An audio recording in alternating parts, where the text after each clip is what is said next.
자, 오늘은 모두가 관심 있어하는 둔촌주공의 따끈따끈한 소식과 매매가, 전세가의 격차가 조사 이래로 최대로 벌어졌다. 여러 가지 뉴스들을 짧게 진행해 보도록 하겠습니다. 채널 고정!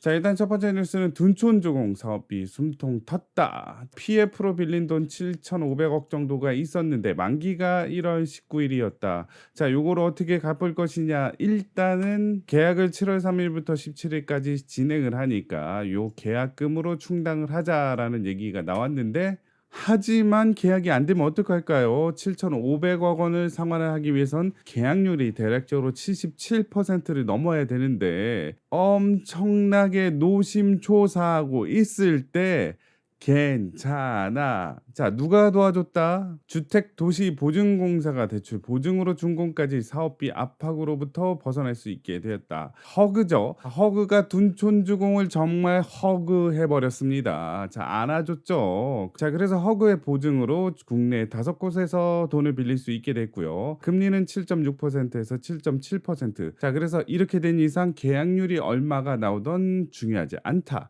자, 허그에서 보증을 서주겠다라는 얘기죠. 요즘에 부동산 규제 완화 정책이 나오면 모든 기준, 스케줄은 어디에다 맞춘다? 둔촌주공. 자, 둔촌주공 평균 경쟁률이 3.69 대 1의 경쟁률을 나타내니까 이러다가 계약 안 하는 거 아니야 라고 생각을 해서, 자, 계약 시작이 1월 3일인데 자, 그날에 맞춰서 정부는 23 주요 업무 추진 계획을 발표를 하죠. 규제 지역 해제하고 전매 제한 완화해서 최대 10년을 3년으로 줄였다. 실거주 의무 전세 놓을 수 있고, 자, 중도금 대출은 계속 바뀌죠. 일단은 9억까지 제한했다가 둔촌주공 분양하기 전에 12억으로 바뀌다가, 자, 이제는 둔촌주공의 8사가 13억을 넘다 보니까 분양가 상관없이 대출해주겠다라고 팍팍 밀어줬죠. 자, 여튼 둔촌주공은 정부에서 밀어주고 허그에서 뒤에서 이렇게 살포시 백허그로 안아주고 해서, 자, 기사 회생하긴 했습니다. 자, 물론 이해는 갑니다. 자, 둔촌주공이 1만 2천 세대고, 자, 4개의 대형 건설사가 붙고 PF 금액도 엄청나게 크기 때문에, 자, 여기가 무너지게 된다면 연쇄적으로 도미노 현상이 일어나기 때문이죠. 하지만 과거로 돌아간다면 분양가 산정에 대한 여러 가지 논란들, 자, 그리고 시공사와 조합원들 간의 분쟁으로 인해서 공사 중단의 위기, 자, 이런 논란과 분쟁이 옥신각신 있었지만 결국은 나중에는 정부가 으쌰 밀어준다는 결론이 나버렸네요.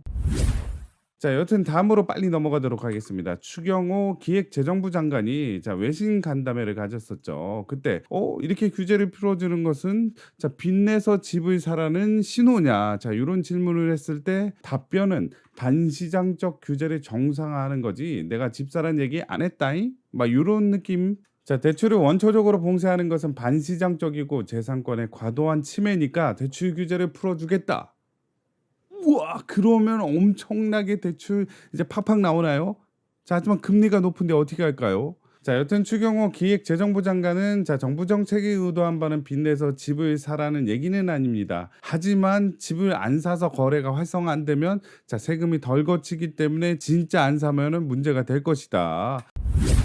다음 뉴스입니다. 서울 아파트 매매 전세가 격차가 20세기 최대로 벌어졌다. 자, 조사 이래로 최대로 벌어졌다라고 할 수 있습니다. 평당 매매가가 4,235만 원, 전세값이 2,076만 원 해가지고, 자, 매매가 대비 전세가가 50%가 되지 않는다. 자, 무려 2,159만 원 격차입니다. 자, 우리가 아는 매매가 대비 전세가는, 자, 60, 70, 뭐 많게는 80%까지 됐었는데, 자, 50%가 되지 않더라. 게다가 지난해 서울 아파트 가격 하락률에 있어서 매매는 1.45%, 전세는 그 2배, 3.19%씩 하락한 것으로 분석했다. 매매, 전세가 둘 다 하락하긴 했지만 전세가 좀 더 많이 하락을 했더라. 자, 그러다 보니까 갭 차이가 많이 되기 때문에 그 공간을 메꾸기 위해서 매매가는 더 하락할 여지가 있더라라고 수성연구원은 말했습니다. 매매 전세 격차가 크게 벌어졌고 집값 하락 전망이 우세하다. 지금은 고금리와 실물 경기 침체로 매수 심리가 회복될 때까지 더 많은 시간을 소요할 것이라고 하네요.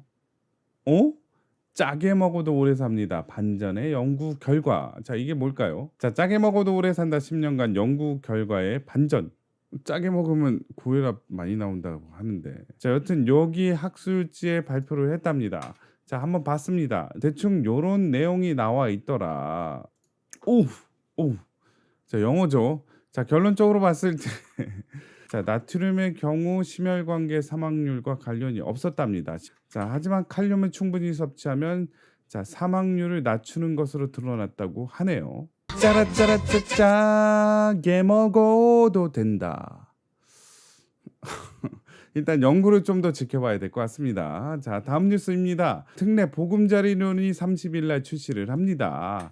자, 그래서 그게 뭐냐? 자, 기존의 보금자리론 적격 대출은 여러 가지 뭐 소득 한도 등 아니면 금리가 너무 높더라 뭐 여러 가지 이유로 별로였었는데 이번에 자, 1월 30일부터 특례 보금자리론은 기존에 6억 너무 적어요. 9억까지 해드릴게요. 자, 대출 한도도 적다 5억까지. 자, 소득 보나요? 자, 소득도 안 보고 금리도 우대금리 받게 된다면 3% 후반에 빌릴 수 있다라는 얘기죠. 자, 그리고 DSR도 안 봅니다. 물론 ATV, DTI는 보지만 자, 금리가 4.65에서 5.5. 이게 뭐 낮은 건지 높은 건지 모르겠지만 일단은 자, 이렇게 우대를 받게 된다면 3% 후반까지 빌릴 수 있다는 얘기죠. 자, 그래서 이런 거에 해당을 한다면 좀 금리가 좀 매력적일 것이고요. 자, 우대가 안 된다면 뭐 요 정도 금리다. 시중 금리의 최하단 정도 되는 자, 금리라고 할 수 있겠죠. 자, 마지막 뉴스입니다. 자, 서울시에서 최근 2040 서울 도시기본계획 보고서를 발표를 했죠. 자, 내용이 방대합니다. 195페이지까지 있는데요. 자, 그래서 일단은 한 가지만 보도록 하겠습니다. 일단 서울시를 어떻게 개발을 할 것이냐 4대 혁신축으로 해서 중심지와의 산업 거점을 연계를 하겠다는 얘기입니다. 자, 그래서 일단은 서울시를 이렇게 4개의 혁신축으로 나누겠다라는 얘기고요. 자, 그리고 중심지 체계를 중점으로 해가지고 산업 거점까지 같이 이렇게 혁신축으로 잇겠다라는 얘기죠. 자, 이 축을 중심으로 해서 경기도의 광명, 판교, 하남, 의정부, 고양, 파주, 김포, 인천까지 자, 이어지는 서울시와 수도권이 연계될 수 있는 그런 혁신축이 될 수 있다는 얘긴데요. 자, 그리고 이 4개의 축 중에 이 3개는 GTX가 지나가는데 2개나 지나가는 더블 역세권이 있죠. 자, 일단은 GTX A가 서울역을 지나가서 삼성역까지 빠진다면 GTX B 같은 경우는 서울역에서 자, 청량리까지 이렇게 지나가고요. GTX C 같은 경우에 있어서는 청량리에서 삼성까지 지나가서 자, 요 서울역, 청량리, 삼성은 GTX 더블 역세권이자 혁신축의 하나씩이다. 자, 여튼 이렇게 계획대로만 잘 된다면 자, 서울의 가치는 여전히 높아질 것이다라는 얘기죠. 자, 여튼 1월도 벌써 중순이고요. 벌써 다음 주에 자, 설날 연휴가 시작됩니다. 즐거운 하루하루가 되시길 응원하겠습니다. 자, 이 영상이 마음에 드셨으면 구독, 좋아요 부탁드리겠습니다. 감사합니다.